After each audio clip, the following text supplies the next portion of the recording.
Wagwan, everyone. I hope you're doing well and welcome back to Tereak Talks. Welcome back to another match reaction where Arsenal smash Chelsea by 5 goals to nil. What a second half performance, in particular from the Gunners. Whew. I felt a bit nervous in that first half, but in that second half, that was a beauty. We're going to be discussing everything that happened in that game from before the game even kicked off and discussing the lineups, the first half, the key incidents and the moments that happened there, and then the second half that wrapped up all those 3 points, defeating those £1 billion bottle jobs in Chelsea. We better enjoy that.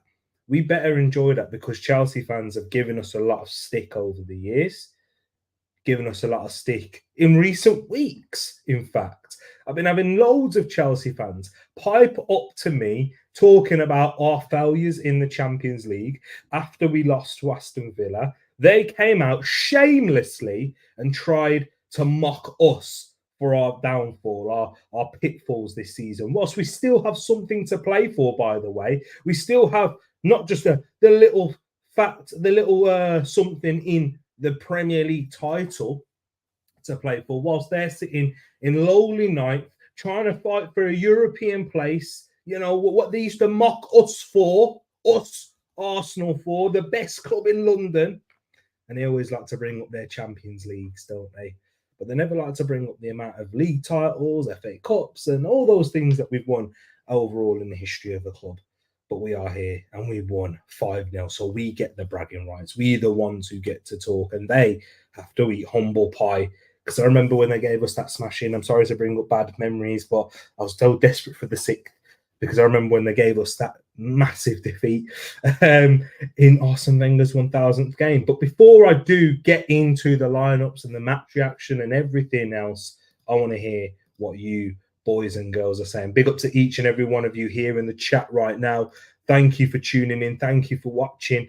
I'm hoping that those of you that are watching are able to get their things in the chat, because I know YouTube's having a bit of problems at the moment. But big up to everyone that has been able to. Matt G is here in the building saying, let's go. Big up to yourself, Matt. I know that you're delighted. We shared our misery after that Aston Villa game on Twitter, but this is completely the opposite now. We're here and we're bouncing, and we are top of the league, 4 points clear of Manchester City, yes, who have 2 games in hand, 3 points clear of Liverpool, who are yet to play tomorrow, and they've got a massive game against Everton. They've got their own derby to focus on, and that's going to be huge for them.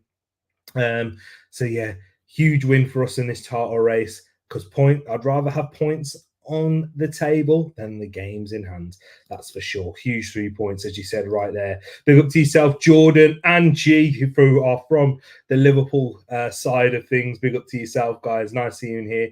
KMT Chelsea are rubbish and saying, hey, bro. Big up to yourself, Jordan. William in here. You better speak with chest. We must did, like I said we would.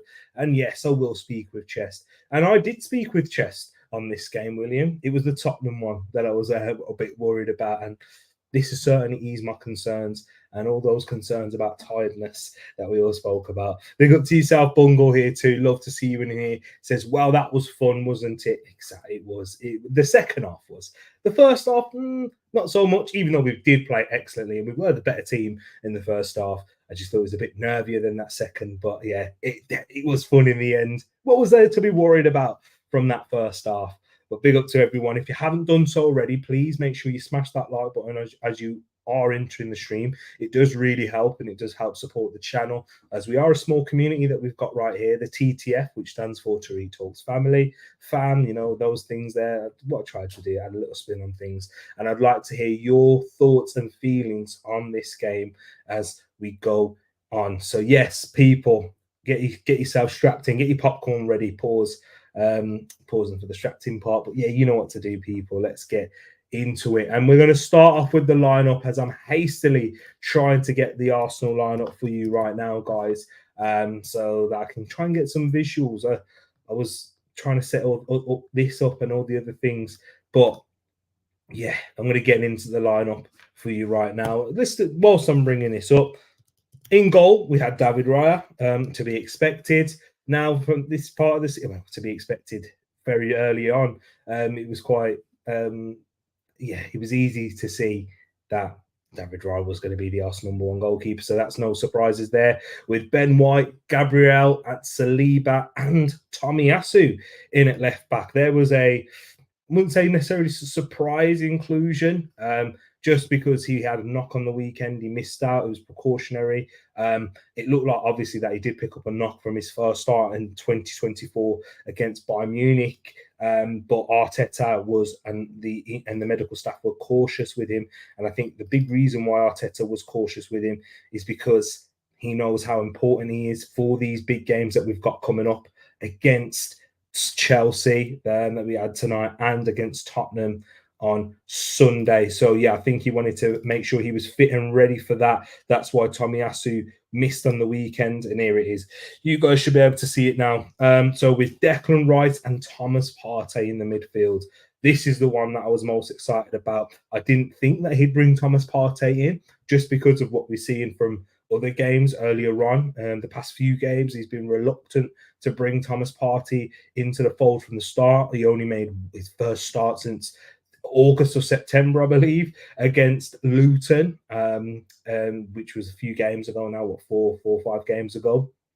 And he started tonight, and I was very much looking forward to that, because that right there with Rice and Odegaard next to him is our best midfield on paper. But because Thomas Partey hasn't played a lot of games, there was a lot of worries and concerns about his fitness. Is he losing a bit of athleticism? We'll talk about his performance, but I was happy to see that. It was great to see it on paper with a front three of Saka on the right, Trossard to the left, and Kai Havertz returned up front after his midfield exploits against Wolverhampton Wanderers, which left a lot of fans puzzled and wondering, like, no, I want to see Kai Havertz playing up front. He's been our best striker in recent weeks since, because with Gabriel Jesus' struggle for fitness for himself and missing and struggling in front of goal. With Kai Havertz, he's given us everything that Gabriel Jesus does. Well, not quite everything, but a lot of what Gabriel Jesus does, with the hold-up play, with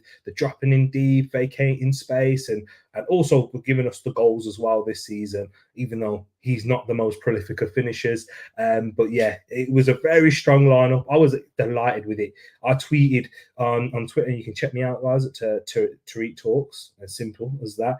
And this lineup gave me a lot of confidence for tonight, because we have everything in there. We have athleticism with the physicality, with the likes of Saliba, White, Gabriel, Tomiyasu, Rice, Partey, Havertz into there as well. And of course, your likes of Saka and there too.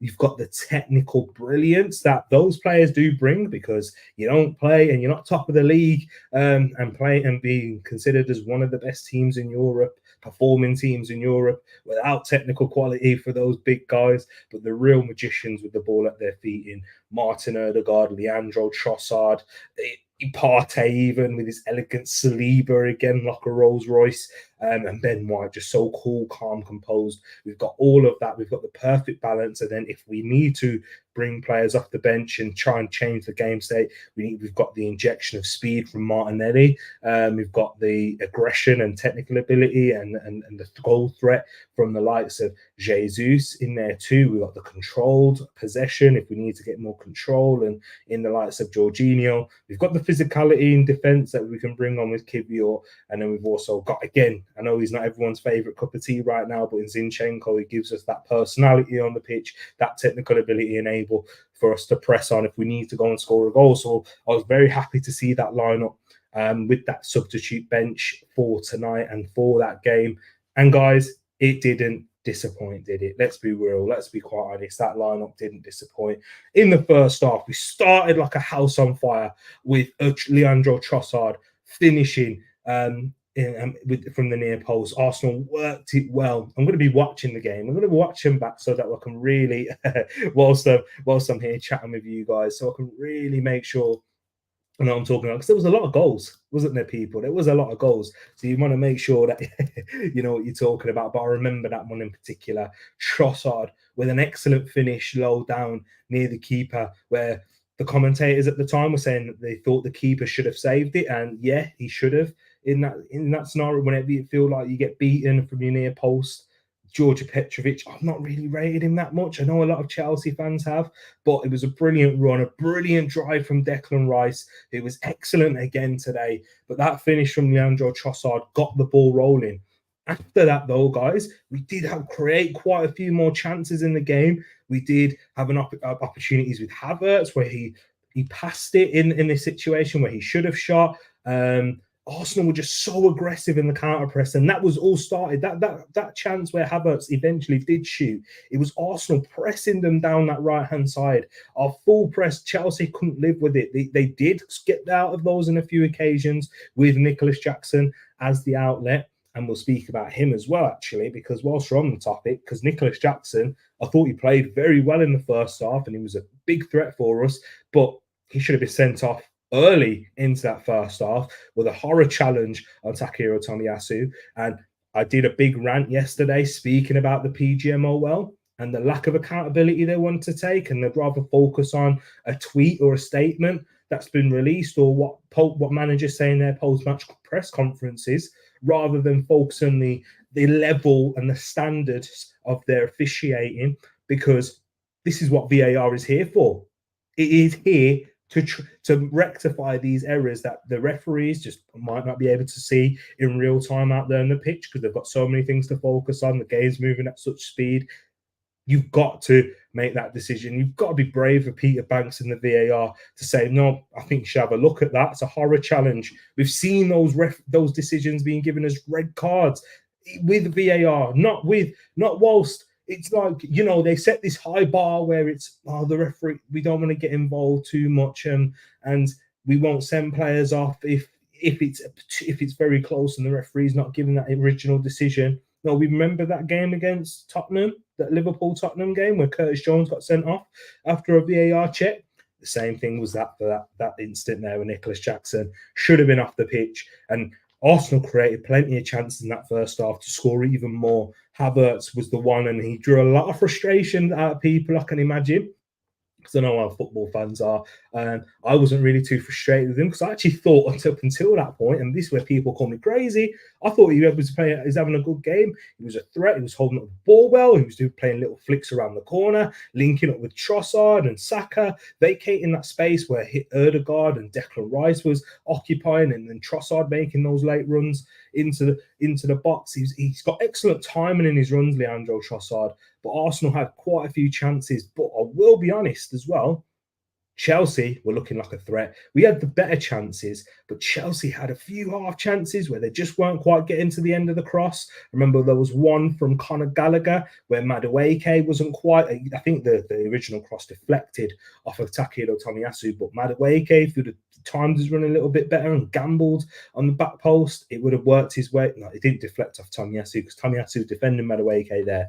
But yeah, where Madueke could have tapped it in. They had one from a corner where Benoit Badiashile flicked one past, and then Disasi didn't quite time his run there. So Chelsea were a threat in that first half, even though Arsenal had the better chances. And I was worried going into half time. I was like, we need to get that second goal.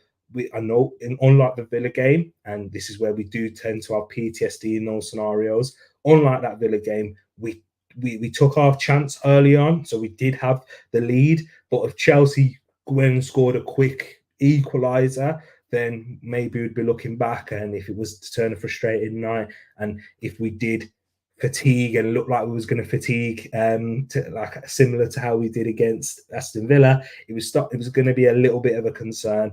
But we didn't. We started that second half on fire, and it was brilliant. It was brilliant overall play from I mean, this was actually the one that we didn't even have it wasn't our first chance in the second half. Kai Havertz had another. He could have had a hat trick before he even scored one. It was a beautiful slip ball in from Martin Odegaard into that right hand channel, reverse pass into the space beyond Badiashile, where he does the right thing, Kai Havertz. He just doesn't quite lift it over the leg of Djordje Petrovic. But Arsenal from that resulting corner, and this is another key thing, Arsenal quickly realised, and this is where you got to give massive credit to the players here, not necessarily the coaching staff. We've given a lot of praise to the coaching staff in terms of set pieces. I mean, they deserve some credit because I'm sure Arsenal have got plenty of routines to work on and say, if you do spot these scenarios, this is how you should take advantage of it. But Arsenal quickly recognised that Chelsea were leaving those on the edge of the box, the likes of Declan Rice, Trossard, Odegaard, Saka, with a lot of space because there was crash in the box. Chelsea have had issues defending set pieces this season. Pochettino spoken about it, where he says that we lack that physical presence in the box. We lack it. We don't have enough defenders that provide that. Hence why Levi Colwill plays at left back a lot, guys. And if you was wondering why that's the case, because he feels like he needs that extra centre back to try and deal with those scenarios, those aerial duels, because Chelsea aren't built as a team that are great at dealing with them. Whereas Arsenal, we are the aerial monsters of the Premier League. But Arsenal, we set up ourselves, taking these short corners where we drew a few shots and not really tested Djordje Petrovic. I remember Saka in the first half with one of them.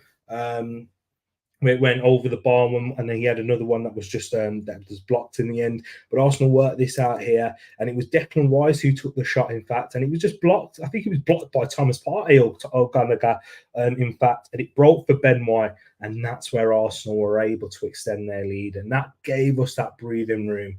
That okay, now we can express ourselves. Chelsea have to come out against us in that moment where they have to try and grab a 1-1 goal to half the deficit, but that plays right into this young Arsenal team's hands. And yeah, Chelsea are younger than us, but it shows you that Arsenal dealing with these pressures. The third goal, Martin Odegaard with a tremendous pass into Kai Havertz. But before that, before the goal even occurred in that incident, I think that was a foul. By the way, again, a poor decision from Simon Hooper. I think we got away with that. Gabriel was a bit lucky. He seemed to lose control of the ball. Madueke pounced upon it, but he wrapped his arm around Madueke in that fashion, and he got away with it somehow. I'm not quite sure, and I'm not quite sure how VAR let it go either. So we had a little bit of fortune there, and that's where it kind of fought and broke for us in that scenario. But that does not take away the ball from Martin Odegaard to exploit the space in behind, where Kai Havertz makes a very good darting run, holds off Marc Cucurella, and then lifts it up and puts it into the back of the net. The pass from Martin Odegaard, and when we talk about Martin Odegaard in his performance tonight, we will get into that. It was outstanding. The ball, it was delightful. We haven't seen that enough from Martin Odegaard, I'd say. And not discrediting what he's done this season, because he's been, and when we'll get to him, we've got to have real conversations about his level right now, because he's performing at a world-class level. And he has done, and it's not been just for a few games now. It's been since December. It has been since December, since that Brighton game where he's shone and he's kicked on from there. He had a slow start to the season. A lot of that was because he was managing an injury and Arsenal having their own build-up issues at the beginning too. But since then, he's kicked on. December, he's come back reinvigorated, with them taking on a lot more responsibility, not hiding in these big games, the tag that people like to band him around with. He's been outstanding. He's been immense. And I've loved everything that he's done in 2024. I loved it all. Kai Havertz eventually got his goal. Fantastic finish from the young lad. Yeah, not so young. He's probably about the same age as me. And then Arsenal, that's when it was 3-0. Saka works out to him again, and he makes it 4-0. And then after that, we saw the fortunate goal from Benjamin White. And then those were the goals that won Arsenal the game. But let's talk about the performances of some key players now. because I'm seeing plenty of you in the comments, guys. Love to see you in here. Let me get into some of your thoughts before we get into the key players. Big up G Wills in the building, says Tereak. Saka defo needs a different position on the pitch. Left wing, left mid would be great for him. Get him on a strong foot more often, making more direct. G Wills, interesting to hear about that. I'm going to hold that thought. Because I'll talk when we get into Saka. Because I'll talk about his performance in a bit. Shay says, big up to T. We are top of the league. We are top of the league. Say we are top of the league. Big up to yourself, Shay. Good evening to yourself, Miss Wesbird, Mrs. W. Give love to Mr. W as well. Odegaard Kenobi, and this is the name I want to see because Odegaard was outstanding. Hope you're good, T. Jumping in real quick while at work to quickly say, I always said he would come good. Get in there, Havertz. You beautiful lanky man. Indeed. Big up to yourself, Luke in here as well. Says, I'm stunned by that tonight. We've got some revenge for all the hammerings they've given us. Luke, you remember it too, my man. The 6-0s. The 4s, the 3s at the Emirates. I remember that, but I wanted 6. I was desperate for it. Luke, not Luke. BX in the place. Big up to yourself. BX says, Luke, we just delivered the nail in Chelsea's coffin this season. Exactly. We have indeed. We really have that. I was seeing one of my Chelsea brethren, one of my Chelsea friends online, and he was speaking about how Chelsea. That was the worst night watching Chelsea in his life. That says it all. They've given us some of our worst nights. The 4-1s. How do I forget Baku? How can I forget that? That was one of my worst times supporting Arsenal. But before we do get into some individual performances, I think we've got our man in here, or I sent the invite to. King, are you in here in the building? Got a black screen right now. But yeah, I'll introduce him back in once everything's sorted. But yeah, King will be joining us for this match reaction. And yeah, let's get into some of the players. We have to start with the main man, the man of the match. Rightly so. Ali McCoy gave him man of the match. And even though Havertz scored 2, Ben White scored 2, and you think for a right back of someone like Ben White in scoring 2, we'll definitely speak about him as well and all the other performances. But Martin Odegaard is pure magic.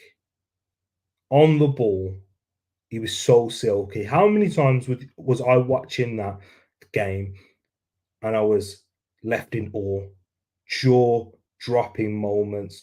The way he just exudes confidence in possession.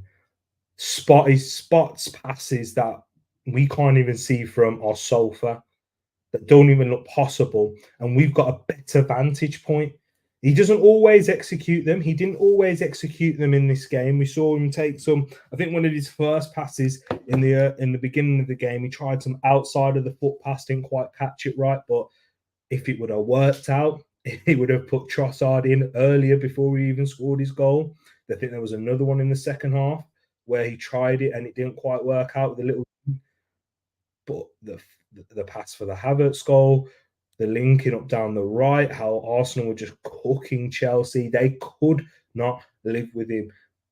And this is where Chelsea's £100 million, 200 and plus million pound midfield that they have right there. And we signed Martin Odegaard for 35 million. And everyone remembers the story in terms of how he came to Arsenal on loan, failed at Real Madrid, young prospect, had all this prodigy. We didn't see his potential, couldn't break into that successful Real Madrid side. Looked like he was going to be one of those wonder kids that could have been.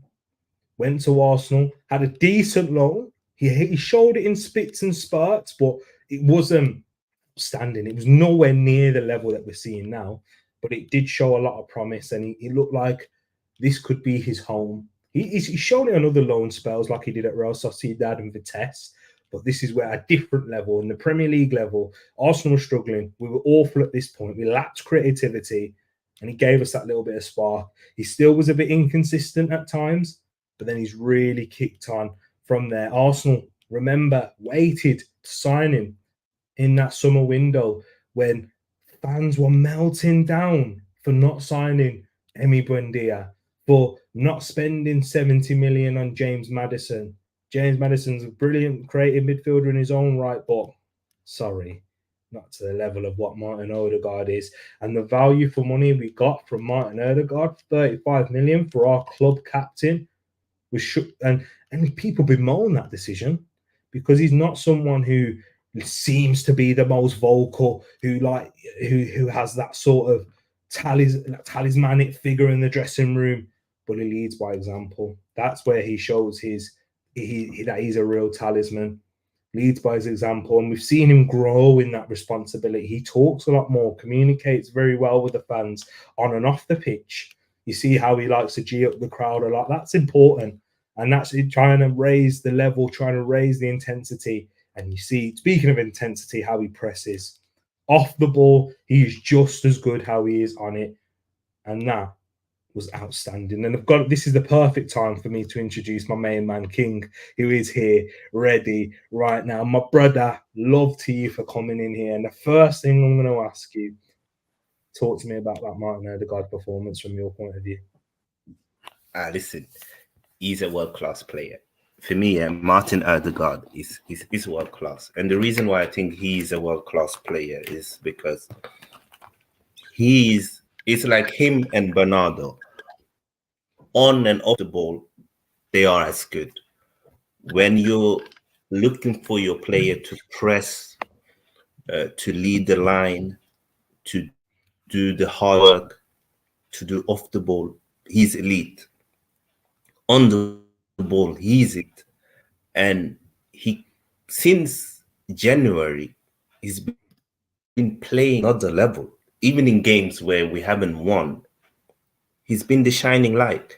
He's been creative, the nutmegs, the passing. He's just an incredible player, a leader. I think the last time we had a leader was probably Vieira. I'm being honest with you.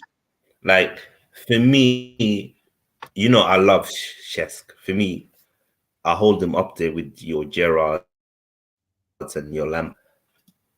He wasn't a leader. Odegaard is a leader. And even when it's hard, Odegaard is the first one who's there. When we lose, he's the first one who goes to the away fans or home fans. He never hides. And he's such a unique player because in one way he's humble, in another way he's arrogant. The stuff that he does on the ball. Ooh. Sorry, looks like we might have lost King there. King, if you can hear me, if you do regain connection, let me know. You can turn your camera off sometimes. That does help. But I do hear what King is saying, talking about Martin Odegaard's leadership and how he's been so key to our figure into our team. We have missed that. I'm just going through some of your comments whilst here, guys, whilst we wait to get King back, because King was spitting on another level there. It's a shame that his connection has gone. But Mr. Wesbird says Odegaard was on another level class tonight. Luke asked the question, and this is when I'm speaking about Odegaard and why. On one of the questions I wanted to ask, is Odegaard player of the season, not just for Arsenal, but in the Premier League? When I'm talking about for Arsenal, he's right up there. When we was discussing player of the season by December, January, I don't think he was there because we had December, that month where he really shone. But Declan Rice, Gabriel were showing consistent levels at that point. But have a look at what Odegaard's done since then. He has been our best player. He has been. He's been, and it's not to put to shame what Declan Rice done, because he was excellent again tonight. But the level that he's been at is out of this world. And why he should be up there with the conversations for the player of the season in the Premier League. And King, you are back now, my brother. Hopefully everything's well. I want to ask you this. Is Odegaard player of the season, not just for Arsenal, but in the Premier League. And then you can go speak about what you're saying about the leadership as well there, my bro. For me, player of the season, I've always been whoever wins the league, you take the player who's been best in that team. So for me, if Arsenal go on to win the league, it would be Odegaard. If Man City go on to win the league, it would probably Phil Foden. If Liverpool wins the league, probably Van Dijk, I think. But it's a harder one for Liverpool because, you know, they haven't had one player who's been amazing throughout the whole season. So Salah started well. McAllister been good lately. Van Dijk had a good period, but it's kind of dropped off now. But I think Odegaard, if we win the league, he has to be him. I think for me, Odegaard and Ben White's been our two best players. I hear it. It's a very good shout, and we'll speak about Ben White shortly. But the last thing I wanted to say on Odegaard was he's putting this to bed now about this big game myth that fans used to like to try and run in with terms of that. Big games he stepped up. Liverpool at home. He played very well at Anfield away. I thought he was excellent in that game too. Went under the radar. Chelsea, he's done it again against Chelsea. Tottenham, yeah, but he didn't have a great game earlier on against Tottenham in the season, but he done it there, and we're going to need him for Sunday. We're going to need this level of Odegaard for those big games. This is it, bro. Every game now is a big game. The game against Wolves was big because if we lose that game, we're out of the title race. Like the last 10 games, no matter who you play, even if it is a Luton or Sheffield United, it's a big game because you have to win. And he keeps on turning up, Odegaard. He keeps on creating chances. And I think, and this is why I was so hyped to see Partey back, because when in that midfield, Odegaard doesn't have to be in the first phase of the build-up. Exactly. And that's where we should speak about Thomas Partey, King. I think you brought that up because, my word, how good did he look, especially in that first half? So silky. I've missed this, and I was watching this game with the family, and I was saying, nah, this is what I've missed. The silkiness, the disguise, the little one touch to play into Odegaard quickly.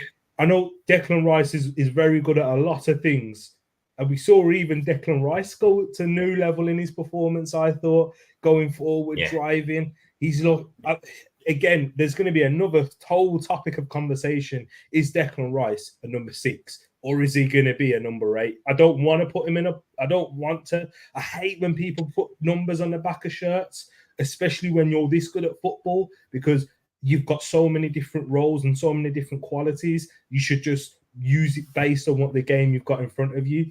But Thomas Partey, this is why I've had these conversations when people are just saying, just cut ties with him. I hear why you're frustrated. I hear because you've seen the level and we've not seen it consistently enough. But we aren't going to get the money. We're not going to get another a player the level of Thomas Partey for less than 50 million, realistically. So, and how much do you think we'd get for Thomas Partey? No more than 20 million because of how he breaks down. Again, that's another conversation for another day, but talk to me about his performance and why we have missed him so much. And is this why we have? I mean, I think the evidence is there, yeah. And even we saw that in the beginning of the season in the Community Shield when Odegaard, Rice and Partey beat City 1-0. The thing with Partey is that he is so integral to our build-up play. And our build-up play becomes so much more unpredictable and faster when he's in there because he's on the ball, but he also turns so silky and so fast and so natural. And because he does that, he can just ping that pass straight to Odegaard, or in this case, straight to Rice, or even to Kai Havertz, because he has that, because he can do that, we become so dangerous. And this is why, a lot of people have said that we look slower this season. We are not as intense. That's because we haven't had a player like him who attack fast enough. So we need to build up slower because it's good on the ball, especially when Partey isn't there and Zinchenko isn't there. We lose a lot of ability on the ball. People forget that. Last season, we had Granit Xhaka, we had Partey, we had Zinchenko, and we had Jesus. They are all excellent on the ball, whilst now this season we had players like Kivio and Tomiyasu, etc., and they are not as good on the ball as Partey and Cine and them men. And with Partey, the reason why he's so fantastic as well is that he's like a hybrid player. So he's physical, he's strong, but he's also technically very good, and he's an amazing passer. And it's very hard to find that kind of player. So it's like you will either find like your Onana, who will give you everything Partey gives you off the ball, or you get more like a Subamendi, who will give you everything Partey will give you on the ball. But in Partey, you get both. Yeah. And because you get both, Rice can be more attacking. He can be more of a ball carrier, more of a box-to-box player. Odegaard can be more creative. He doesn't have to go down all the time and help up in the build-up. He can instead get the ball out to your Sakas and your Kai and your Trossard or whoever is playing in the front trio. And we just become a much better team. And it's so good. And Ben White can play even more attacking because he knows that Partey can cover for him. Because you don't want Jorginho playing as a right back if we need to. But we don't have a problem with Partey playing as a right back if we need to, if there's a transition. So overall, I was very pleased with his first half.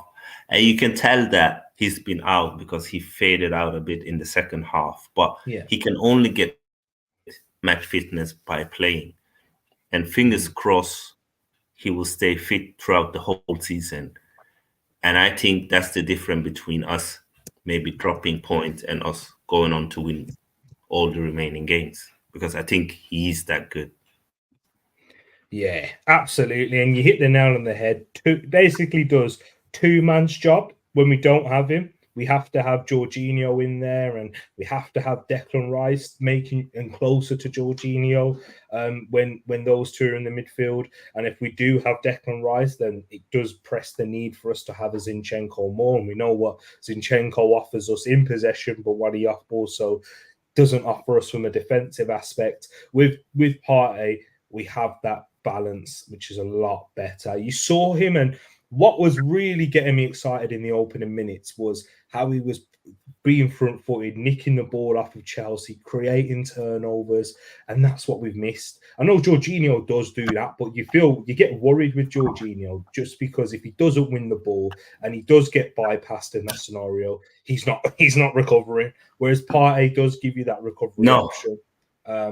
And that's why it's so good to see him. The little first-time passes around the corner into Odegaard, which allows us to progress up the pitch a lot further, whether it's into Rice, who's very good at carrying the ball and protecting it in all scenarios, playing it directly to, and he can play a little chip pass that can be playing it to Havertz, who's running into the channels, and that progresses us further up the pitch. It's just a beautiful sight to see. And Wes Bird says it here, and in my humble but accurate opinion, Partey at the top of his game is the best in the league. Simples. King, this is what we were shouting about. This is what a lot of Arsenal fans were talking about 12 months ago, before Partey towards the end of last season, where again he physically broke down. It was quite well documented that he was playing with an injury then, because Arsenal didn't have the sort of depth that we do now, especially in that part of the pitch. And Jorginho came in. eventually, and he took his place, and we tried to work it around with Partey, but eventually, he was managing that thigh injury. Took the summer off. We introduced him slowly into pre-season, and then we saw little signs of him there. But then again, he broke down, and then when he came back, he broke down again. So we had to take the surgery. That was the problem with Partey. But when he's at the top of his game, is there anyone better? Well, it's either him or Rodri. And why I would say he's better, and let me know if you agree, is when he's at the top of his game. We can't say he's better now because, Rodri's done it. The consistency you have to give credit to Rodri for. But he doesn't have, he's better. He's a better athlete, I'd say, than Rodri. And it's hard to say that because Rodri's played so many games, so you are very athletic in that sense, but he doesn't move around the pitch and as glides the same way that Thomas Partey does, if you get what I mean. Yeah, I understand what you mean. Partey is a bit more mobile than Rodri, and Rodri is crazy enough, a bit of a better passer. But they are both sick. Like I'm a big fan of both. But the fact that we're talking about him in these but it's crazy because you see when Rodri doesn't play for Man City, they struggle. Like he's more important to them. And I've said this for years. I've said that Rodri is City's best player. I think he's better than De Bruyne and all of them because City can survive without De Bruyne.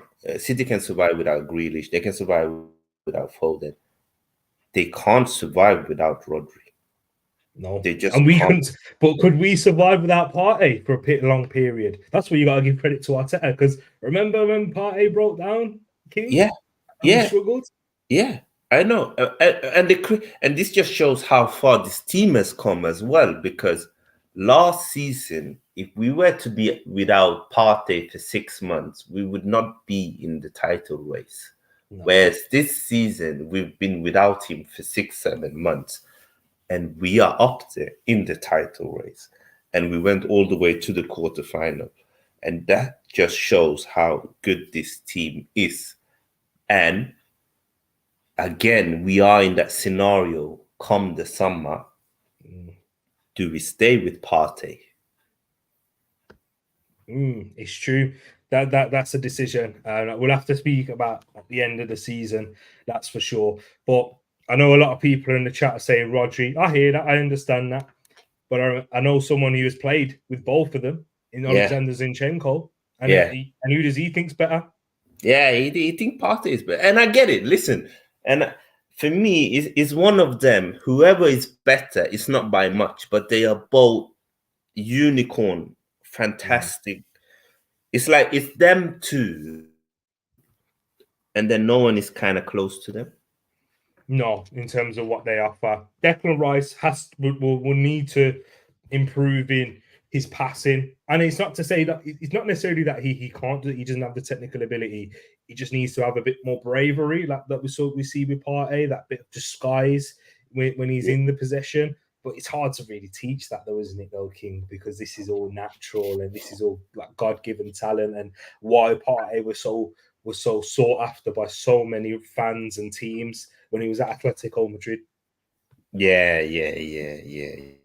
No, he's a crazy player, Thomas. And you can see whenever Mikel talks about him, how excited he gets. And he doesn't get that excited about a lot of players. And that tells you how much he rates him. Very true. Exactly that there. Also, another player that we need to speak about, another top performer. You mentioned him earlier on in terms of one of the candidates for player of the season, Benjamin White. The second goal was pretty fluky. We'll take that. But especially after what Mudrik's goal was like against us in the first game. And I'm glad that we had that little fluky one. I remember Saka having a little fluky one against them too when we beat him 3-1.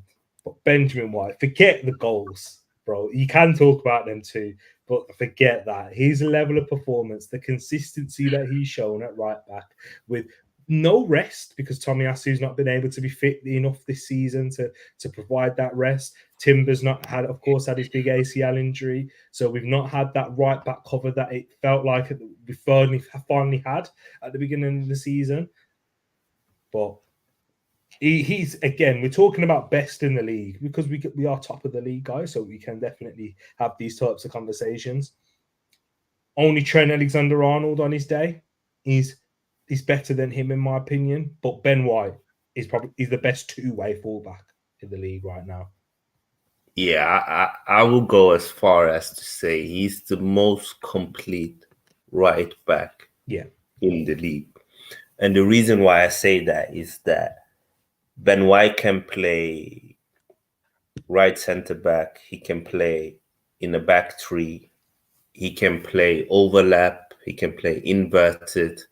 He can be more attacking minded. He can be more defensive minded. He can do the in possession shit. He can do the shithousery stuff. He's an incredible, exceptional right back. And he's so underrated because he's not flashy on the field.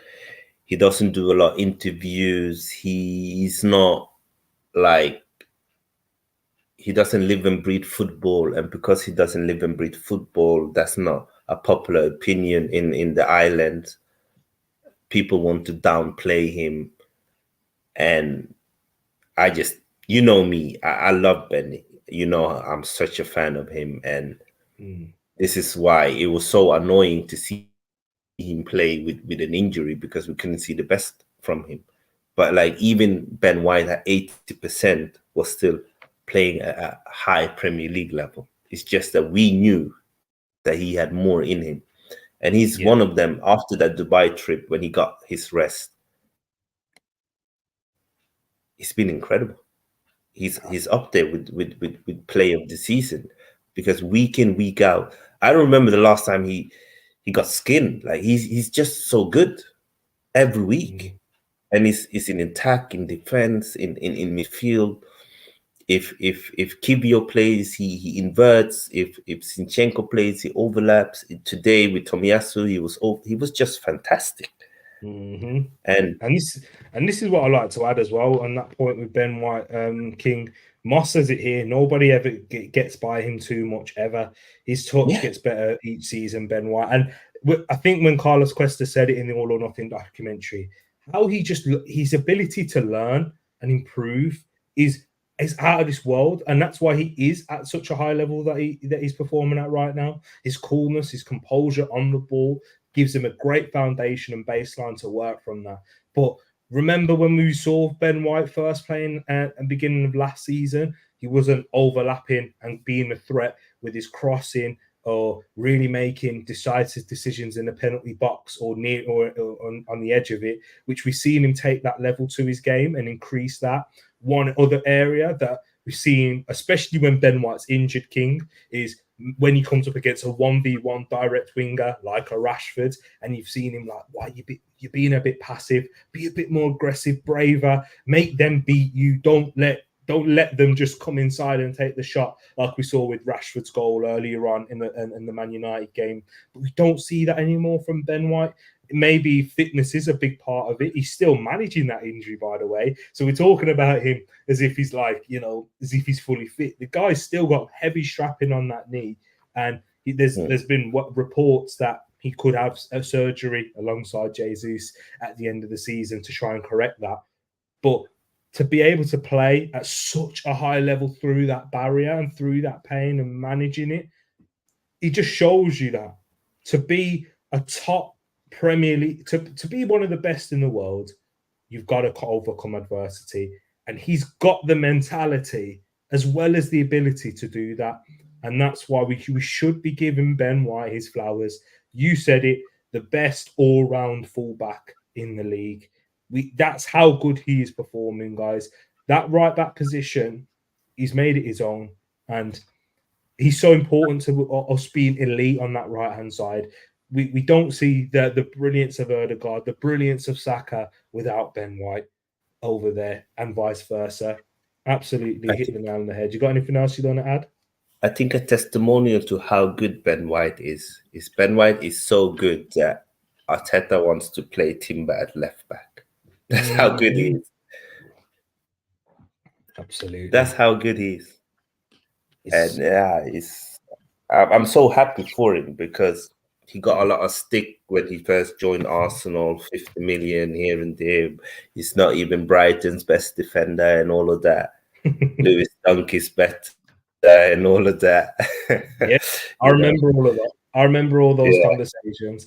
The next one, and for you guys in the chat, I'd love to hear your thoughts as well. I've been looking at in the chats, giving other praise for Ben White. The next player that I would like to give a lot of praise to, and is the other contender for player of the season. He'll be signed for 100 million plus 5 in add-ons in Declan Rice. We saw him against Wolves, King. When Partey came on, we saw him rise and improve his game there, and that got a lot of fans excited in the last 20 minutes or so in that game. Today, he was outstanding in terms of what Declan Rice does brilliantly, pressing high. I think you mentioned it with Moss and Moss's watch along for the game, where he was talking about how he's pressing, intercepting high up the pitch. When he's doing that further up the pitch, we look even more dangerous because he does have the athleticism to go up and down. He's very much a box-to-box midfielder at the moment for us, but he's also got that goal threat, which we've seen where he hit the post. I know he was offside for that, but he got into other dangerous positions where we didn't find him, where we elected to take the shot. Martinelli had one, I remember, and I think there was Trossard had another one as well where he could have picked him out. So he's got a very good sense of timing, which is very underrated, and it's not something that we noticed because obviously he didn't play at this sort of position in the pitch when he was at West Ham. Declan Rice, man, talk to me about him. Yeah, man. Another one who, when we were linked to him, he's overrated. Another overhyped English player. Technically, he's not good and all of that. And for me, if you want to know how good a player is, just look at the teams who wants to buy him. That's usually a good indication of how good that player is. And Man City and Arsenal wanted to buy Rice for a reason. And that's because he's an exceptional, talented player. And yeah, he's an engine. He's a powerhouse. There's no doubt about that. Declan Rice is a powerhouse, but he got skills. Like the way he carries the ball, you have to have technical ability to take the ball from the defense to the attack consistently with no issue. It's not an issue for him to carry the ball. He's someone who reads the game very well in defense and in offense, off the ball and on the ball. So he scans very well. He can smell when he needs to intercept. And that's why it's so hard to play against us, especially when he plays in that box-to-box role. So when you try to counter-attack, he can read where you're going to play the ball, and he's there to intercept it. And he's very strong in duels as well. And then you look in the attacking role now, where it's very hard to pick him up because you don't know which area he's going to run into, because he keeps on running into different areas. Sometimes he's on the right, sometimes he's on the left, sometimes he's in the center of the park, sometimes it's the second run, sometimes it's even the third run. So it's very hard to deal with him. And he's an intelligent player, He got a very high IQ, Declan Rice. I think it's something that's not spoken about a lot, but his IQ, his understanding of the game is at the highest level. And there's a reason why we've been able to compromise without Thomas Partey and play with Jorginho. And yes, Jorginho is excellent on the ball, but Declan Rice sometimes has had to play two roles to cover for Jorginho's lack of physicality. And that's just facts. And he's been excellent for us. He's been so consistent. and he's had some very high level performances for us throughout the whole season, and he never drops his head, and he's always available, and he's always going to be there, even if he's tired, even if he's leggy, he's still going to show up. And I'm just so happy that we got him, and he's still very young, he's still learning, and he's already playing at this level and with this maturity, and he's another leader. What people forget is that to be a winning team, you don't need just a winning captain. You need a group of leaders. You look at that Man City team when they had Gundogan, when they had Diaz, when they had Morris, KDB. They are all leaders. You look at all them great United teams with Paul Scholes, Roy Keane, your Gary Neville, Wayne Rooney. They were all leaders. Chelsea with your Drogba, Lampard, Terry, Essien, all leaders. And Rice with Odegaard, and with your White and your Gabriel, they are all leaders. And this is why I've said that I can't see how Arsenal in the next 2 to 3 seasons doesn't win major trophies. I just can't see, because the projection is there, and when you have players like Rice who you can rely on physically, eventually, when you keep doing the right thing in football, eventually it usually pays off. Absolutely. You spoke about his ability to learn, and we've seen him progress further on, and that's why I don't hold back in terms of where he can progress in terms of his ball playing. I mean, in build up, his ball playing is very good anyway. It's when it's difficult to kind of say this, because you see him play those lofted passes, you see him break through the lines with his passing, with his striving. He's got that ability. It's just more like, and it's for someone who's very confident, he just needs to have a little bit more confidence with that. And I'm thinking, whilst he settles into this team a bit more and it becomes second nature in terms of what Arteta really wants him to do, then we may see him even improving that aspect there too. So absolutely. Yeah, he will learn from the likes of Odegaard, He will learn by watching Odegaard, by watching Partey. He will learn from them, The thing with Odegaard, because he's such a good captain, he's gonna put it onto him. And Rice, as you said, with his aura and confidence, he's gonna learn, Yeah. 100%. Maddison, this is a great point that we're going to speak about right now, because we'll speak about some in the defence before we get back into the forward line, because we've got to speak about the front three. We've mentioned so much about White, Odegaard, Rice, Partey, and we've not even mentioned the front three or the rest of the defence.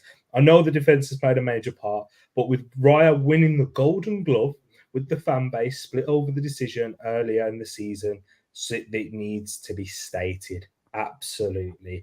Whilst a lot of fans were getting hysterical at the beginning of the season, where King was, like myself, King was actually the first one to really tell me about how good Raya is, how much better he is than Ramsdale, because I thought it was closer, until King enlightened me with some good statistical analysis onto it.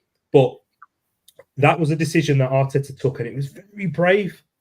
Very brave, ruthless, and he didn't care about the fans' emotions, because he cares about building this side to be the best team possible.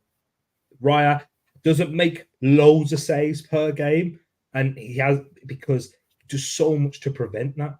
We saw it against Wolves in terms of how he collects the ball from stops crosses, but when he did have to make big saves, he did it today. King, any words that you want to say on Raya and what he's done in this performance in this season? I mean, me, in the summer, I was very excited when we bought him, and back then I already thought that he was an upgrade on Ramsdale. All the stats and data showed that he was. And at the end of the day, if you want to be a winning club, you have to be ruthless. I mean, I remember Man City when they bought Bravo. Bravo was Pep's guy, but he wasn't good enough. So he went on and get Edison. And, Joe Hart was someone who the City fans loved and embodied and represented what Man City was. And we had the same situation with Ramsdale. But if you want to win in this Premier League, sentiment is something you have to put aside. And it's no disrespect, because I love Aaron Ramsdale. I love his personality. I love how human he is. And I love that he got this old school, shithousery in him. But at the end of the day, the defense need stability, maturity, and Ramsdale doesn't really, that's not his strongest game. And Ramsdale doesn't anticipate what's going to happen. Raya does. And that's why he's one of them. He's a sweeper keeper. Ramsdale doesn't want to be a sweeper keeper. It makes him uncomfortable. He's said it. He's even compromised to not play too high for us. But when Raya becomes an extra man for us, and that's why it's so hard to break us down, because there's so many elements that you have to go past to even create a chance. And one of the reasons why his saving percentage have gone down is because he doesn't face a lot of shots. No. That's the reality. If you don't face a lot of shots, you will not have a high saving percentage. But when you look at the amount of clean sheets, the amount of crosses he collects, how he helps us in our build-up, he's a fantastic keeper. And absolutely. The best way to put it is with he's a proactive keeper, whereas Ramsdale's a bit more of a reactive one, in that sense, where you see him make outstanding saves, Ramsdale, and we haven't quite seen that from Raya. That's because they're different styles of goalkeeping. You don't see the save against Villa, the save against Tottenham, the save against Liverpool for that Ramsdale made last season. Because guess what? Raya will prevent that shot from even happening with him collecting the ball well earlier with the first cross that initially came in, pushing that defence a lot higher, because he's able to dominate his box whilst being 3 inches shorter, but his big hands makes him very comfortable, and he gives you that, and it's like he sucks out all the belief from the opposition. If we put that cross near Raya, he's going to save it. We saw tentativeness in his early days at Arsenal, because guess what? He's 28, but this is his first time playing for such a big club with this stature, this high level. It's his first season in doing so. So sometimes we need to give players a little bit more of an adaptation period, as the same goes for the man who scored 2 goals today up top, Kai Havertz, a man that splits a lot of opinion. And I'm sure if we looked in social media, King, maybe you looked on it a little bit more than I did at halftime. I'm sure there was probably a lot of frustration with Kai Havertz in that first half, but I spoke about it earlier, and I thought he was very good still. I thought he lacked a little bit in the final third, but his overall performance was outstanding. Now he has the 2 goals to show for it.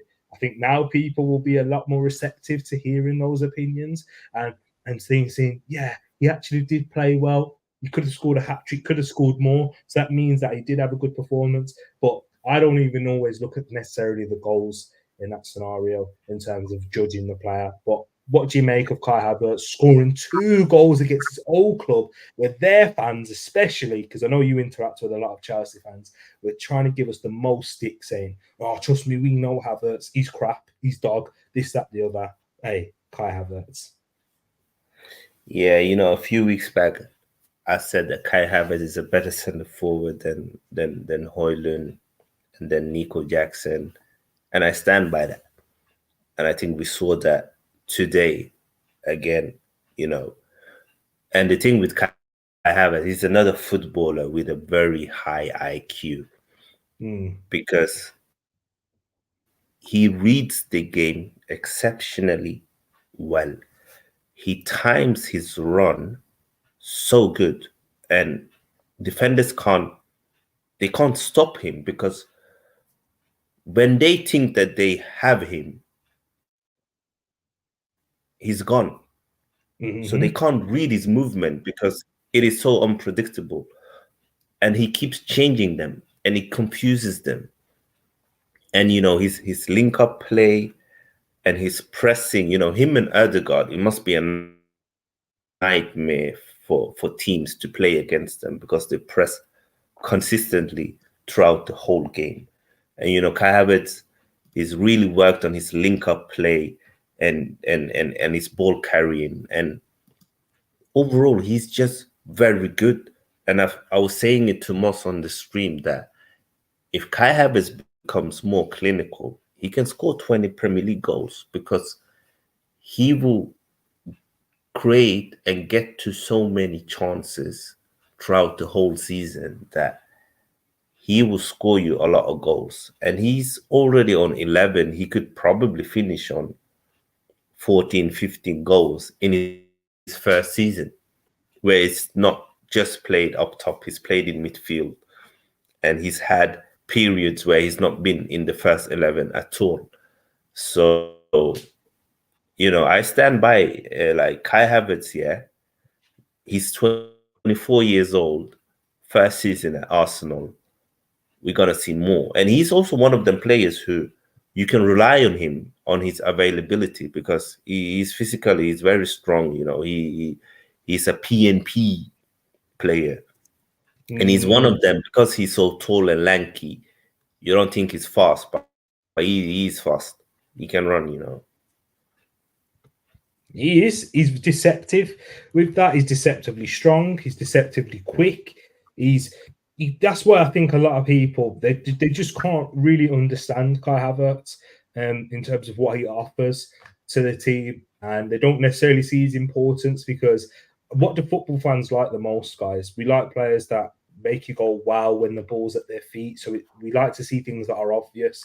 But he's the definition of a space creator and a team player. His runs, he makes constant runs so successfully. That shows his intelligence. That's why. Do you know what was the thing you said about Declan Rice earlier, King? How to know if a player's good? Look at the teams that are after them. Yeah, exactly. Real Madrid, Real Madrid, Arsenal, and I'm sure Man City held an interest in him too. Yeah, it's true. Because the thing is, the best teams in the world have the best scouting networks and the best data analysts. And that's why they go for the best players and buy the best players. Like, it's not a coincidence that Bellingham is at Real Madrid, at Vinny is at Real Madrid, at KDB is at Man City, etc., etc. So when these teams are trying to buy a Rice or Kai Havertz, there's a reason for that. And the way they look at football and the way fans look at football is very different. And that's why most of the time in the long run, they get it right and we get it wrong, if you know what I mean. So all of these are, Kai Havertz is rubbish, he's not a footballer, he's a flop, he's this, he's that. Well, obviously he is a good footballer because he would not be chased by the best team in the world if he wasn't. Absolutely. It's just facts, And sometimes that's why your eyes, when we talk about a big debate, eye test versus stats, your eyes can deceive you just as much as stats can. 100%. Because you're watching a game, because he might give the ball away where he doesn't look as silky. I saw a clip going around on Twitter at halftime where he tried to carry the ball up the pitch. My problem was he had no options to pass to. That's where Caicedo was able to nip in and dispossess him, and it looked easy. But that's because there was no options up there with him, because players were recovering and trying to get back. I think it was a little bit where it was a bit of a basketball game in that moment. But people will look at that and instantly judge a player. However, if you watch Kai Havertz in a way, you know what the good old saying, if you watch Busquets, you see the game. If you know that one. If you watch Kai Havertz, you will see a lot in terms of what he does. It's so important to have him in the team. And there's things he can work on in his finishing, especially. This is why he's a bit of a confidence player and when he's in front of goal, because once he did get that first goal, look at him, you see him a bit more decisive in his decision making, something that Victor Gyökeres thrives in. And if Arsenal were to get him, that's what he's very good at, is his decisiveness. He makes his decision and he knows what he's doing before he even gets the ball. With Kai Havertz, he seems a little bit more reactive and tentative to go for goal at first, but once he's got one under his belt, that's when he starts rolling and he makes more and decisive decisions there. But yeah, Kai Havertz, brilliant, and I think the analysis in the chat on Kai Havertz is totally correct as well, guys. Really appreciate that. With King, because we've still got a few more players to talk about. Spoke about Kai. We've got to speak about the other goal scorer in Trossard, because the fact that we've left him this late, 1 hour and 10 minutes in, and we've not really spoken about Trossard. Again, how underrated is this player? Like, when we're talking about, nobody puts him in the top brackets of top left wingers in the Premier League. If you look at his goal output, he's got 10 Premier League goals this season in 30 games. And think how many of those games would be coming off the bench. Four goals in the Champions League and 1 in the Community Shield. So he's got 15 goals this season for Arsenal. Yeah, I always used to refer to him as he's our Diogo Jota, because he's one of them players, where he's not as fast and exciting as Martinelli. He's not as good as a dribbler as Bukayo Saka. But what he is he's a very technically gifted player with a good temperament and with an eye for a goal. So he's one of them. Even if he's struggling in the game, if he gets an opportunity, you best know that there's a high chance that he scores. And I'm just happy that he's broken this myth that he can just be an impact sub, because it's not true. He can be much more than that. And he keeps on showing us that he is more than that. And I was so happy when we bought him, because I wanted us to buy a player who was ready to perform now and not for the future, because we had the future stars in Martinelli, in Bukayo Saka, in Odegaard and Smith Rowe. So I felt like we needed some more mature players who are ready to fire now. So, and I think we can see it. He's performed already in the Champions League. He's performing now in the league, and he's performing now when the pressure is on. He's scoring some very important goals for us. That first goal against Wolverhampton, where the game was, it was a tough game, and you could see that we were a bit shaken from going out in the Champions League and losing to Aston Villa the week before. And today again, London derby, first goal, bam, Trossard. And I'm so happy for him, because he's showing the world that he's more than this impact sub that they want to label him as. And as you said, he's up there. He's definitely up there as one of the best wingers in the league. When you look at his goal output per minute, it can't be many wingers that have better minutes ratio than him. So, and in a season where Martinelli's been underwhelming, he's been overwhelming. So big up to him. He came with a lot of pressure this season, because everybody was expecting Martinelli to be the main man, to be the main starter. And he's just kept his head down and done his thing, to the fact where now he's kind of undroppable. Martinelli is now the impact sub. Yeah, exactly that. And that's all credit to him in taking that position. And he's now, I don't know, there's another conversation at the end of the season, long term, with Trossard. But for now to the end of the season, unless Martinelli does something crazy in the next games, which we hope he does, he starts the big ones now. He's our big game player, Leandro Trossard. Off the bench, he does it. Starting games, he does it. Manchester City, he was our biggest threat when he came off the bench on that left-hand side. Get away from home, scored that massive equaliser in the Community Shield. And Liverpool, he's just an outstanding footballer. And this is he scored the 3-1 goal against Liverpool, right? Yeah, and he did that. And he scored the 2-2 goal against Bayern Munich as well.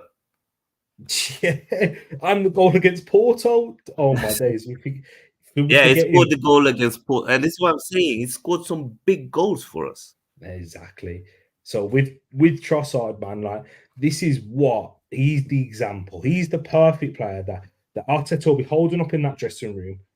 Smith Rowe, Fabio Vieira, those players, especially, who knows with Smith Rowe, but especially Fabio Vieira, next season, you need to do what he does. You're not going to start every week. We've got the quality of players.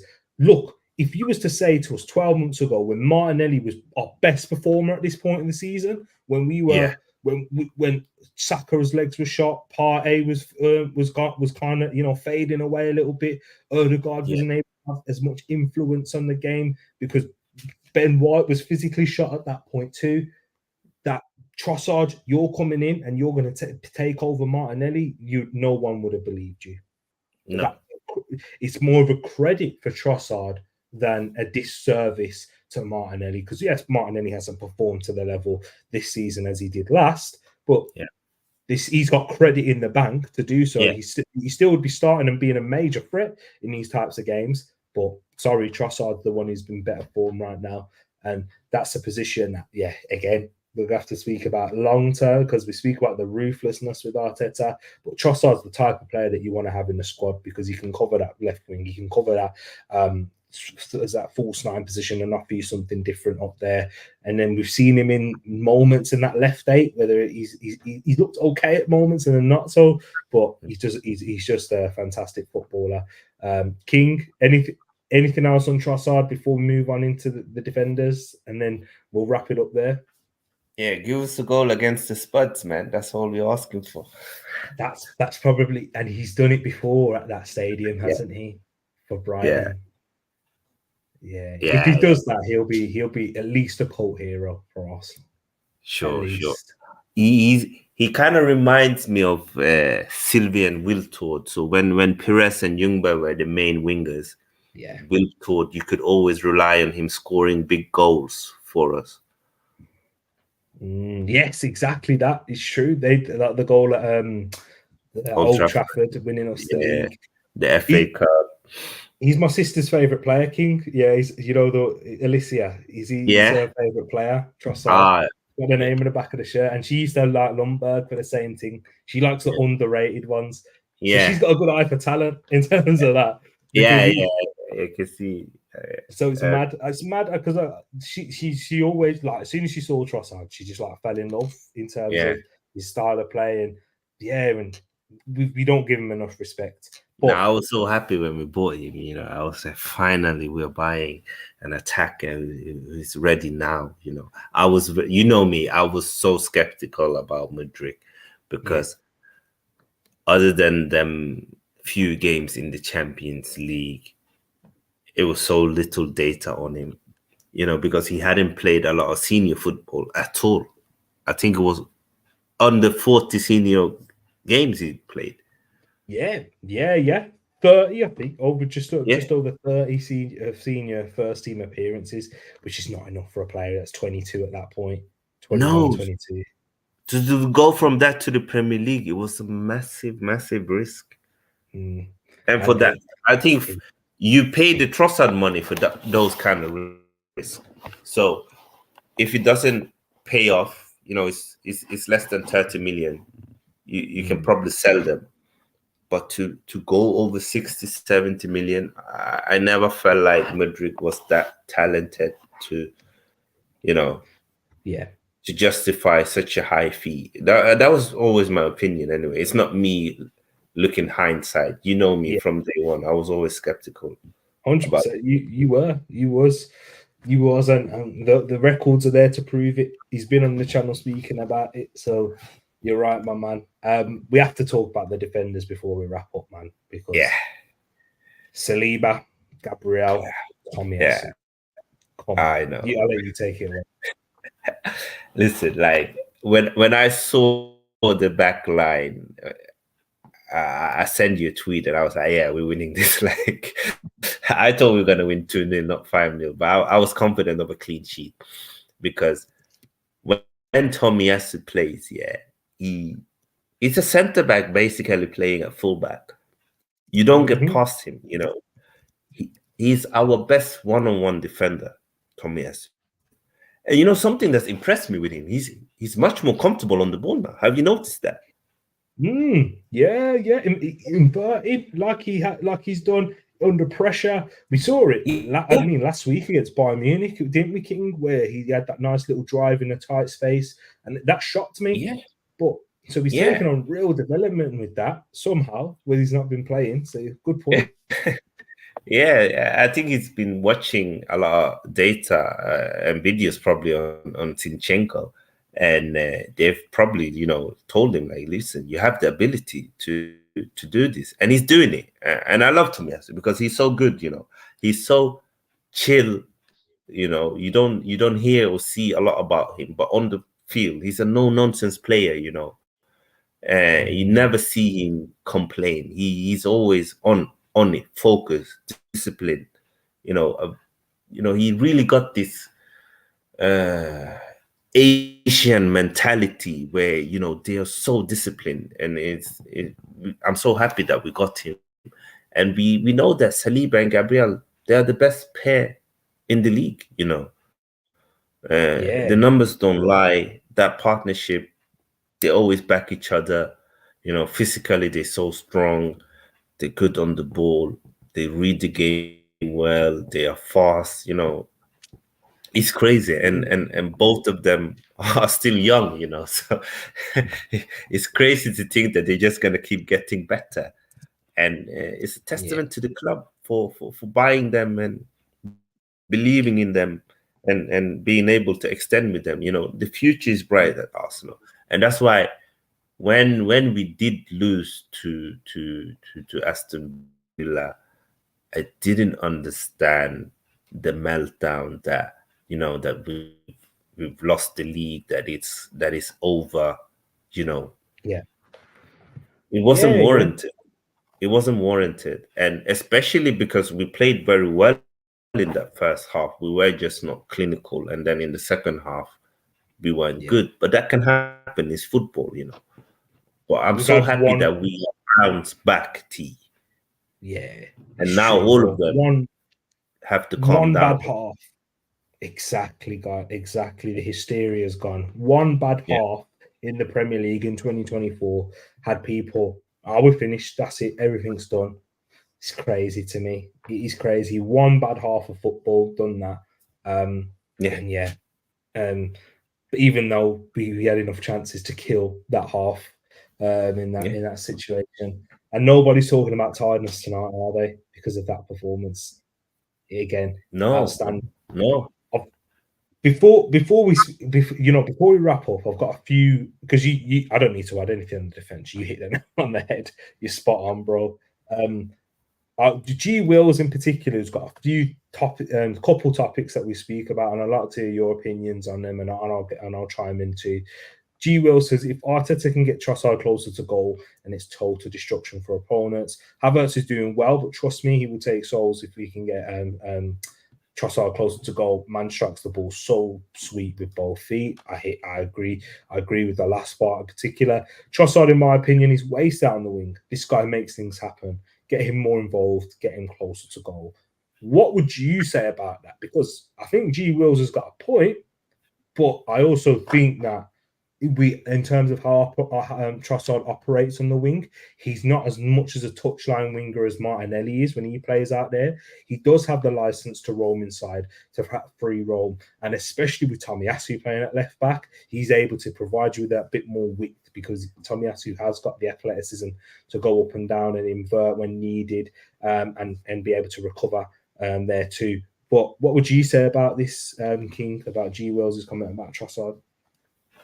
Yeah, I understand it, because Trossard is our best finisher. In front of goal, no one at the club is better than him in front of goal. He's our killer man. He's our Diego Jota. The only problem is that the system that we play, when Trossard plays number 9, he doesn't get close to goal because of the system, because he doesn't have the physicality of a Jesus or a Kai Havertz. He can't really do the with his back to goal, Trossard is not good with his back to goal. That is something that I've always been very honest. As much as I love and rate him, with his back to goal, it's not his game. He needs, and we don't play a system where he's just like Liverpool. If he was playing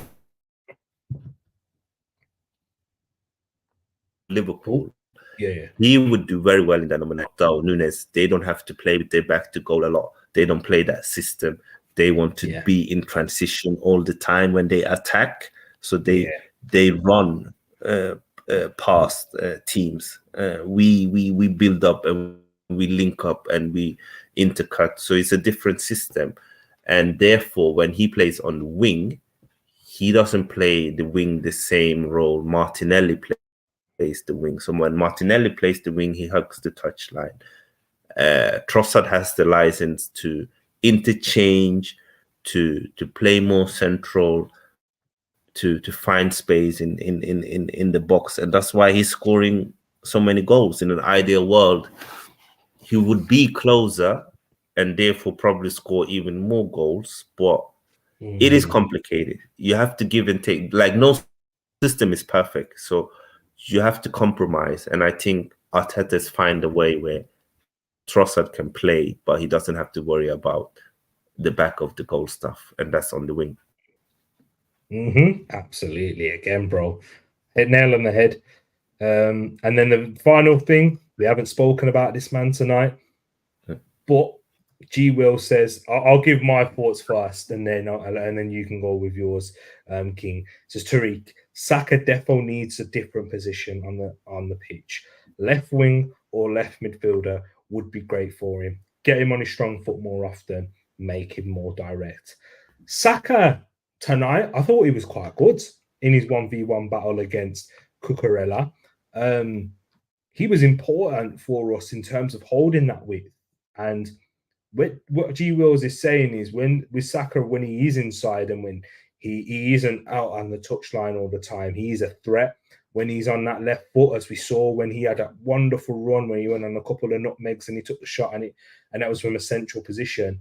I just think with Saka at the moment, like that, a lot gets spoken about in terms of him playing a lot of games, but on that right-hand side, he's so important for us in there to have that connection, that tight-knit ability with Odegaard, because he can work it in tight spaces just as well as Odegaard, as Trossard can do, as Jesus, the likes of there. But he gives us that little bit of dynamism when he is 1v1. So I'd still keep him on the right wing for now, G Wills.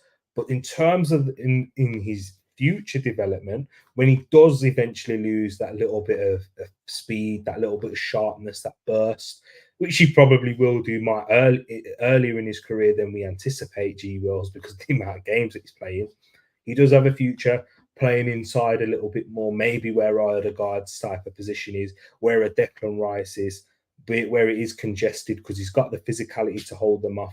I just think he's a fantastic footballer. Again, we've got so many intriguing talents that learn quickly, that are so adaptable depending on the game, the scenario. If you want to play him inside, you see the rotations a lot on the right with Ben White and then Odegaard and Saka. I think that's why our right side is so elite, G Wills, because they can rotate so much, bro. That's why it changes so much.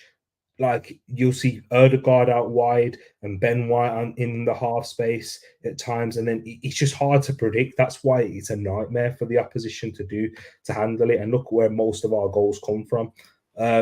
King, what would you say on that?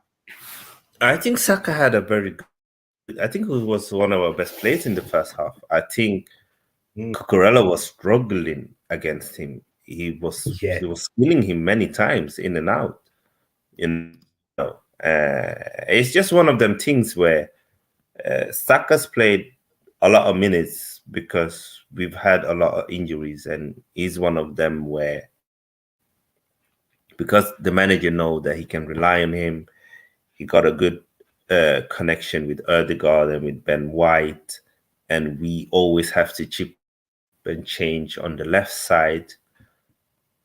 Saka, you usually got to play. I would have subbed him off earlier today, though. I didn't quite understand why he stayed on the pitch for so long. But I don't think he needs a new position.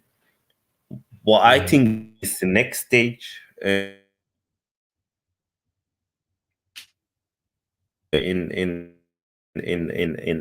Arteta to let the wingers switch wings in games sometimes.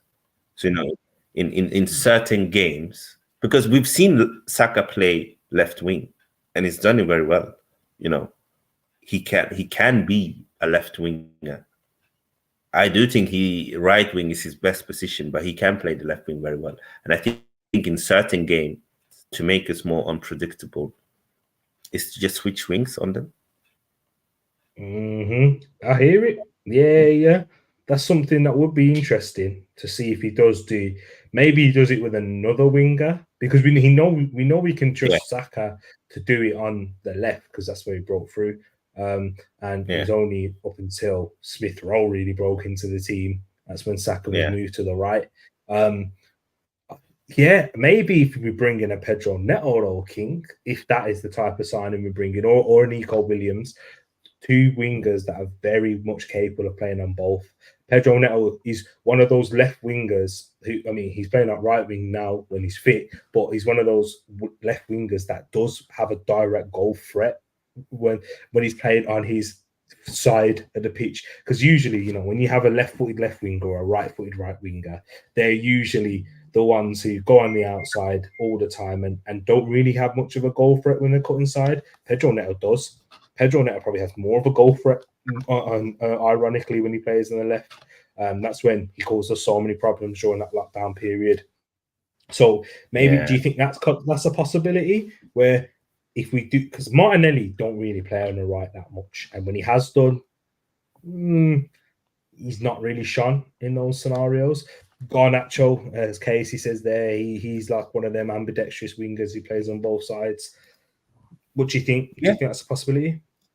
I hope so. I do. I really hope so, because I do think that in some games where, especially if Kai Havertz is playing centre forward, having Saka on the left wing, because Saka is a very good crosser and passer, it would be nice to see him doing from the left. I think could be add an extra dimension sometimes to our attack. It will be interesting to see what kind of attacking players we bring in this summer. I'm a big fan of Neto. I'm not a big fan of his injuries. He's such a talented player. It's a tricky one with Neto. Is he worth the risk, or do you just go for another winger? What do you make of Xavi Simons? Love Xavi Simons. Not a winger though. No. He would probably be more a replacement for Smith Rowe. If Smith Rowe goes. I love Xavi Simons. I'd love him because he's someone that can go out wide. He's a bit like a Eze in that sense, but probably more of a goal threat than an Eze. Because we know, we both know our love for Eze. We've shown that for a long time. Xavi Simons would, he just, he would add us that something different, and he's got that sort of personality, a bit like an Odegaard too, where I'm not afraid to shine. I'm seeing him perform the way he did at the Santiago Bernabeu. Anyone who gets their hands on him, you've got your wit player to rival the best, like Odegaard, Jamal Musiala's. I think he's that level. Can you imagine if we were facing a low block with Xavi Simons and Odegaard in midfield? Yeah, it's finished. Yeah, the league's. I'm talking 100 points. Points, Now he would be like a Bernardo 3-4 years ago when he was quicker, with more of a goal threat. It's a good comparison because he's a very good striker of the ball. He's got a clean strike, but he tight feet in those areas, can play out wide. and sort of like Bernardo does, but can also give you the defensive responsibility. I think that's probably the best comparison I've heard of Xavi Simons, to be fair. I love him. He's so good. Exactly. But you know what, people? We are going to have to call it a night because it is very late. It's 7 minutes past 12 here in the UK. I don't know what it is in King's time right now. It's 7 minutes past 1. We won now. Yeah. 1 hour ahead. But my brother King, man, really appreciate you jumping on, my bro. I know I started it a little bit later, which might work better for you, but I don't know if it did because you still made me able to turn up. Yeah, I was on DR. That's why I came a bit late. Oh, was you? Oh, please. Yeah. Oh, I love that, bro. What was he saying? Was it on the calling show? Yeah, I was on the calling show. When I saw that this was starting a bit late, I was like, let me go and banter them a bit. Oh, fair. So glad I good perfect timing then. Hey, but nah, man, I appreciate you. I appreciate you for joining me again. Another 5-star performance from you, just like we had another 5-star performance from Arsenal. But let the people know where they can find you, my brother King, as we do appreciate you over here at Tweet Talks. You'll definitely be finding me here more often now, doing content with my brother T. You can find me on my channel, King's Football Show, and you can also find me on Moss. What's Moss channel again? Because it keeps changing. Moss Sports. Is he Moss Sports? It's not this one, is it? He's using a different. Yeah, Moss Sports World. I believe it's Moss Sports World. Yeah, Moss Sports World as well. And big up again, fantastic stream. Arsenal 5-0 again. It was so nice to really smash Chelsea after all the years where we had to suffer them, because we've been better than them for years now, but we haven't really smashed them. It's a 3-1 here and there, 2-0 or 4-2, but a 5-0, we needed to give them back their own medicine. So it was nice. The only thing that we need to do, and there's a few of them in the chat, go win at Old Trafford. Go win at Old Trafford with fans there. I know we beat them without fans, but we need to do it. And that could be the game where we get could be, well, maybe I'm getting too ahead of myself. We've got Tottenham on Sunday. Focus one game at a time. One game at a time. Refocus to it. But you know what I'm saying, people. Could be the God of Honor game, or where we win the league. Just quick feel about the North London derby. I'm quite confident. How do you feel? William's very confident too. We was chatting yesterday on KG's channel. Not as confident, just because of the amount of rest that Tottenham have had. And I think that will play a part, because they've, again, before the game kicked off, it's about 6 o'clock. I'm seeing Heung-Min Son doing interviews for the game, pre-match build-up for the North London derby. And that just made me spring to mind, and it gave me a little bit more fear. These guys have been building up for this for so long. Like, they've had so much preparation time for it, watching us, how we play. And not necessarily that Tottenham are going to change their way against us, but yeah, I'm just a bit worried because it's a North London derby. We've come up against worse Spurs teams than this, and they've been able to give us a bloody nose with our great Arsenal teams as well. Yeah, so I do have a bit of fear. Change my feelings for me ever so quickly. What gives me more confidence, especially in these games where we are all right to give possession in big games and to counter. And Spurs play with a very high line, and they will miss Destiny Odogu. And Pedro Porro might not even play as well. Is he an injury doubt? Yeah, on Porro, Destiny is definitely out. He's out of the season. Yeah, that's Pedro is 50-50. And you know how important them wing backs are for the Ange system. And also, I think at this part of the season, anything longer than a 7-day break for me is too long. True. So it almost becomes like an international break. So you know how the first game after international break, you kind of need a 90-minute game to get up to speed again. whereas we are already up to speed, and now we get a 5-day break. So I think we will be fresher than them, actually. Mm. And I think the way they are going to play with Partey back, the way he can pass the ball, you saw the true balls from Odegaard today. We're going to see a lot of that against Spurs. And they leak a lot of goals, They do. They score, but they leak a lot of goals. It's a very good point. You are right. They will leak, and a lot of chances too. Whereas we know when we can take them, we'll cause them problems. So, yeah, we'll have to wait and see. But guys, we'll probably do a bigger preview actually on Saturday night if you're free, King. All right.